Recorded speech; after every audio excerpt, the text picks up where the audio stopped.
When German soldiers hopped up on meth, blitzkrieged their way to Poland on September 1939, they thought the campaign would be a pushover. What they didn't expect was for one run-of-the-mill Polish naval depot to hold out for a full week against their onslaught. In this video, we tell the story of the Battle of Westerplatte, the Polish last stand during the first week of the Second World War.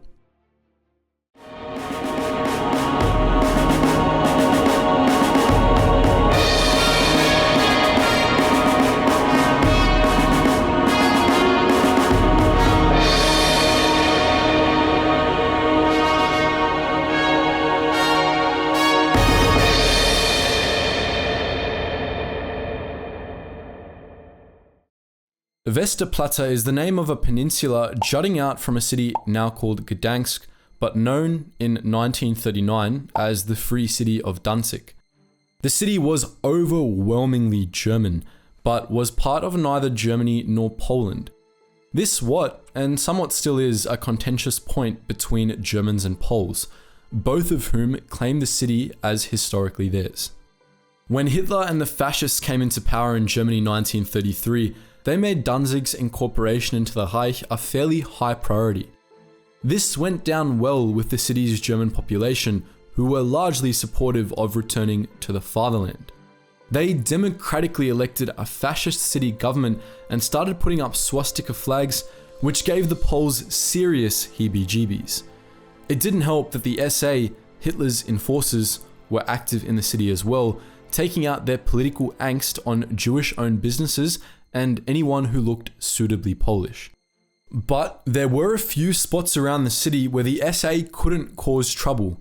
One of them was a certain post office that we've done a video on before, and another was the naval depot at Westerplatte. Both ended up being the sites of epic last stands. Westerplatte was a serious point of contention for the two nations. The depot was built to supply the Polish army, meaning it was full of weapons and ammunition. These dangerous goods were guarded by 88 Polish soldiers. Poland tried to reinforce Westerplatte with more soldiers on several occasions, but backed down after these attempts caused an international incident. When, at least, that's what the Germans thought happened, when in fact, the Poles were up to a bit of subterfuge. It was August 1939 and Poland could see that war was looming. Westerplatte was cut off and surrounded by Germans. If the Poles wanted to keep it, they had to be ready for anything. During the preceding months, Polish sailors built a series of light fortifications around the peninsula. A few guardhouses and a barracks were built with reinforced concrete and trenches were dug between them. They also strung out barbed wire and set up barricades in a few strategic spots. All of this was done on the down low, and the Germans didn't pay the Poles any extra attention. Fortifications don't win battles though, soldiers do. But the Poles had a sneaky solution for this too. They would send civilian workmen out of the gates wearing army uniforms, then have real soldiers return. For SA men watching from the shadows, all they saw was Polish soldiers and civilian workers moving around. They didn't realize they were watching the depot slowly receive reinforcements that would prove vital in the near future. By the time Westerplatte was rearmed and reinforced, the garrison had ballooned from 88 soldiers to over 200. They were well armed too, with pistols, grenades, 160 rifles, 22 LMGs, 18 HMGs, 4 81mm mortars, 2 37mm AT guns, and a 75mm field gun. The Polish depot commander, Major Sukarski, was a Great War veteran of the Austro-Hungarian army and had fought in 2 other wars after World War I. His defensive plan was flawless, and he knew where to set up the heavy weapons to maximize their firepower. He set up 3 lines of defense around Westerplatte, at the heart were the barracks and other reinforced buildings. Next was a line of guardhouses, and outside that was an extensive trench network. Part of the peninsula was wooded and the men set ambushes with interlocking fields of fire. These were supported with wooden fortifications which funneled the attackers into deadly kill zones. The Poles had set up the best defense they could, and it was about to be tested to the limit. Around 4:45 AM on the morning of September 1st, the German pre-dreadnought battleship Schleswig-Holstein fired a broadside into Westerplatte. Her mighty guns signaled the start of the battle, and by extension, the war in Europe. It must have looked hugely impressive for German soldiers waiting to attack, but Schleswig-Holstein's barrage did pretty minimal damage. The behemoth wasn't designed for close-range shelling, but rather for taking out battleships on the horizon. Her massive shells didn't have time to properly arm before they hit Polish defenses, meaning most failed to explode. No casualties were sustained. After 8 minutes of shelling, the real attack came. 225 elite German shock marines landed on the peninsula's northwest shore and began moving inland. They climbed over a brick wall destroyed by the barrage and advanced on the Polish position. Across the canal behind them, their comrades manned machine gun nests just in case things got nasty. They expected an easy victory, but they got something else entirely.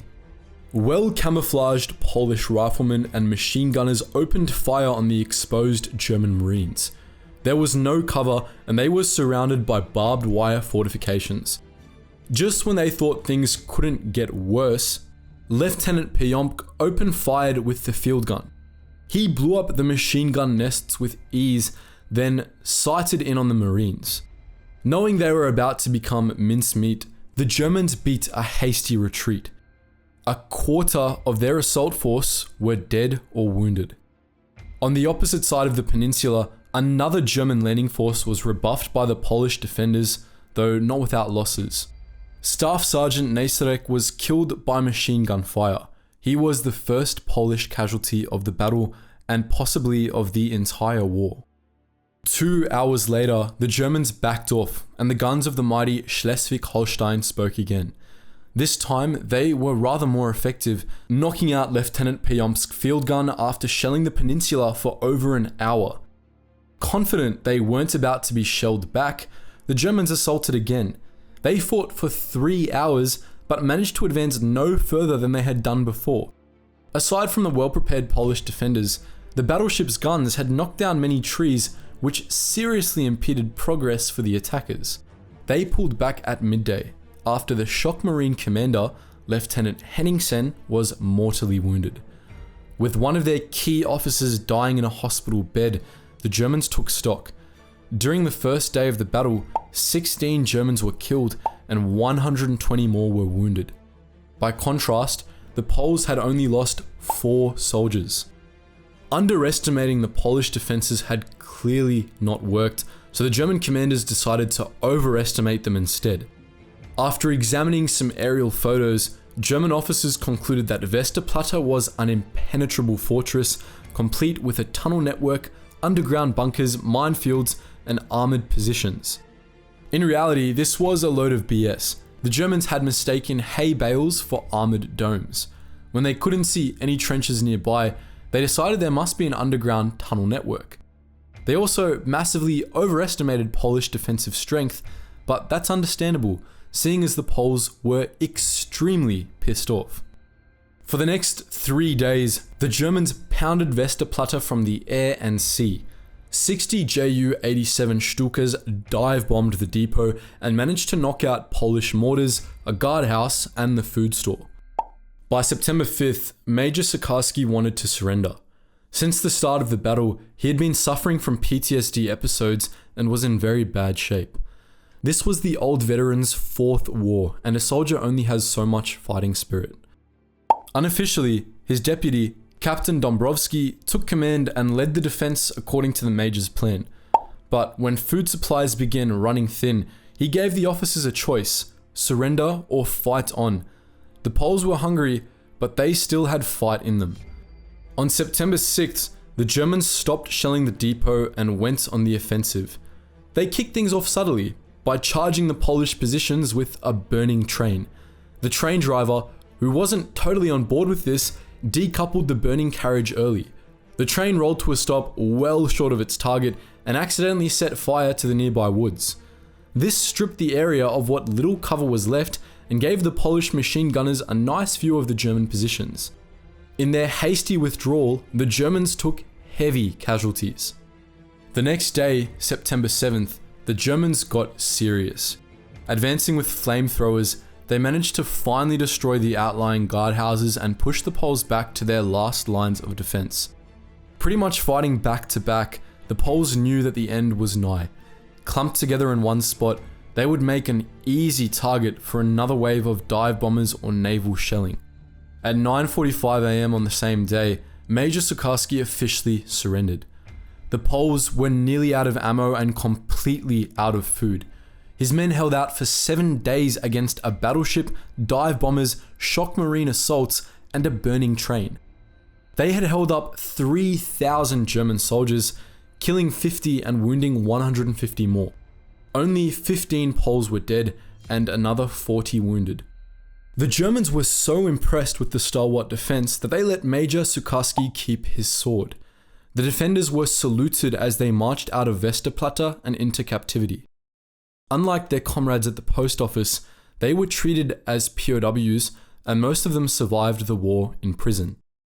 That was the heroic story of the Battle of Westerplatte and of the 200 Poles who held back the Germans for an entire week at the very start of the Second World War.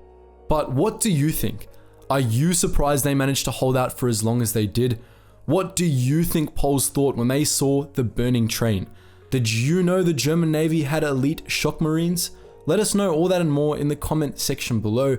And as always guys, thank you so much for watching and I hope you learned something new.